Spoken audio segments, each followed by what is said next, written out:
Welcome back. My name is Lanning, your favorite realtor. We have a special guest here today, Cooper.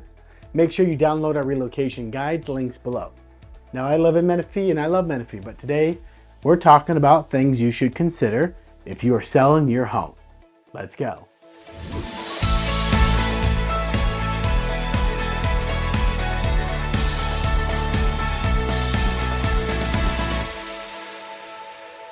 So there's a lot of material out there about first-time home buyers.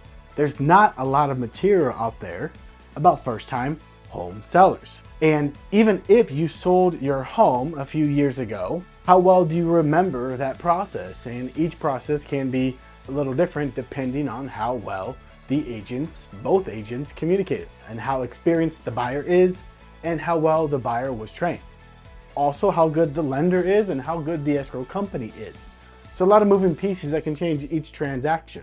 And many real estate agents often assume that because you bought a home, you should probably understand more about the process of what it takes to sell a home. And this simply is not true.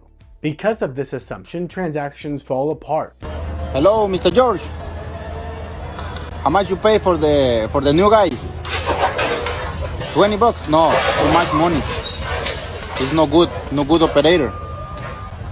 Wrong expectations are set, and there's a lack of communication as the inexperienced listing agent thinks the seller should know more about the process and the overall transaction. Actually, it's just not a pleasant and often way more stressful than it should be experienced. So whether you sold a home before or it is your first time, I hope this helps you understand the process so you can make the best decision for you and your family. Now, the first thing I do after I shake your hand and say thank you for having me in your home is I tour the home with you. And I'm trying to figure out and understand why you bought this home, what made this so special to you, what did you love or do you love about this home, because that's gonna help me understand what type of buyer I need to market the home to. And after we tour the home, we sit down at the kitchen table and I bring up the most important point right away, the next move. I think this where you're going is the most overlooked part of the whole process. And this point of focusing on if you did sell, where are you going to move to is super underrated. I meet with so many clients who haven't even thought about that, but just fell in love with the idea of selling for whatever reason or making that fat stack of cash. So I casually ask, where are you moving? And I'm trying to figure out if you've already thought about that. Many clients have, some haven't. So that's one of my first questions I'll ask you at a listing appointment, because to do all this work, showing, packing, moving, to hopefully get the number, the sales price that you need to get, you better be in love with the idea of going to some area or some kind of home and or community. Because without that motivation, that love, you might just be wasting your time.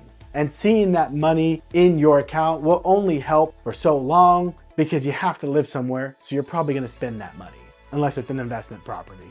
So I look at both parties, if there's two decision makers involved in the transaction, and I try to make sure that both parties are pretty focused on the next home or the next area, and that there is enough profit in this sale to help them make that happen.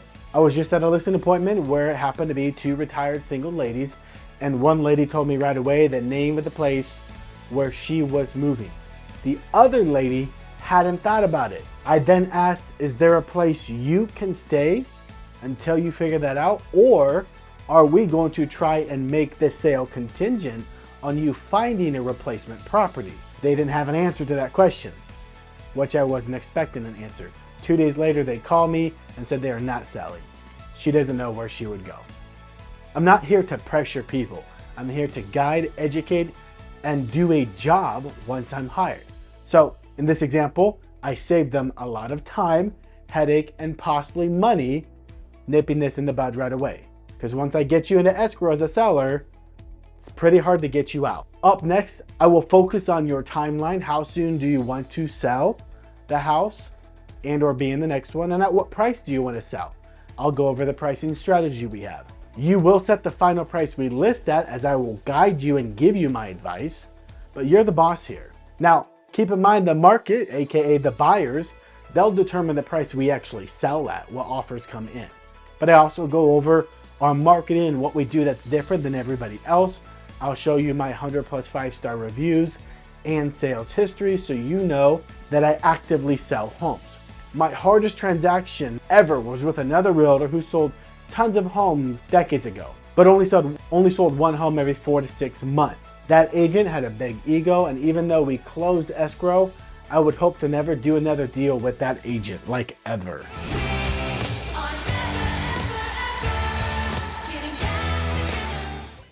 And if that agent wrote an offer on one of my listings, I would advise a seller of my past experience with that agent and give them the power to move forward with that agent's offer or decline that agent's offer. The game that was played almost forced my clients to cancel escrow on their new home that they were buying. So there was a lot at stake. And I think in this case, she was thinking the buyer had way more leverage than they did in a hot seller's market. And she never got her buyer's request for a $10,000 credit for repairs accepted. It just caused a whole bunch of unneeded stress. She or her clients, they wouldn't sign the cancellation, and it just became a hot mess. So just knowing what type of market we are in and currently selling homes right now, to me, it's sales 101. Even though we closed, I'll never take another offer from that agent. But once we have a number to list the house at, we sign the contract, I order professional photos, videos, 3D tour, and drone video. I also have systems and tools to help keep showings organized, and I follow up with each showing. We're also actively spending money to find leads to buy your home on all the big websites, and you'll get a seller's marketing report so you can see and track the data with me. But I won't talk about my marketing plan here because that is something I have perfected through the years and go over in person with you.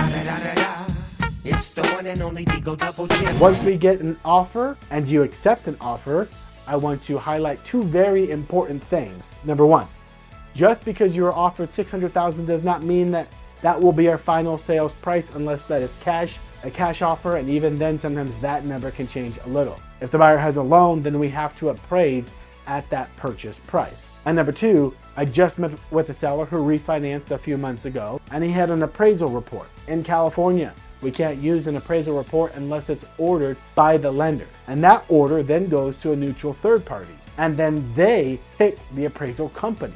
So I just want to talk about those 2 points, as those are common misconceptions or things just not know. Then I also have a seller cheat sheet to help you understand how a normal escrow looks like, and many of my clients will post this on their fridge so they know where we are at all times. But they also get update calls from me as well. And my motto is that nobody will outwork me, nobody will outcommunicate me, and nobody will outmarket me. I'll do everything I can to earn your business now and after you hire me. And if you want to see that seller cheat sheet, please comment cheat sheet below. We'll get that to you. That's all I have for you folks. Please like, follow, and subscribe if this helped you learn a little bit more about Menifee and or the surrounding area.